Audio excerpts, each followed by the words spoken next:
A switch configuration file is a computer program or script file designed to simplify the work of a network administrator, improve the consistency and accuracy of configuration, and reduce the time and labor costs of managing network devices. In the industrial network scenario, we often encounter the situation of replacing switch devices, and the configuration file of the switch is very fast. Today, I will introduce how to write switch configuration files using the Telnet protocol. This method is suitable for configuration in the switch management background. Before configuring a switch, it is necessary to know the IP address of the switch and be able to ping the switch's IP address. Connect the computer and switch with a network cable. Then turn on the computer, press the Win and R, and open the Run dialog box.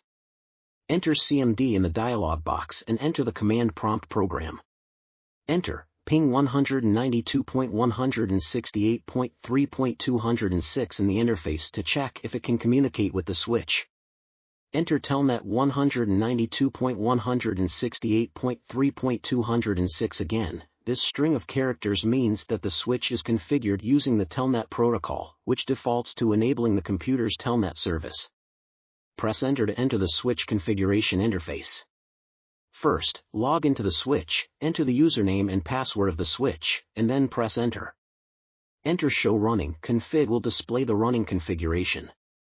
This command will display all the configured information of the switch, such as VLAN, port, ring network, etc. Download its configuration file, then select all its information to copy to Notepad and save it. If you want to upload a switch configuration file, first, enter Configure Terminal. Then open the prepared switch configuration file, copy all the information, and then paste it into our dialog box. In this way, the switch configuration file will be written to the switch. If there is an unsuccessful command, the command line program will prompt error at the end of the interface.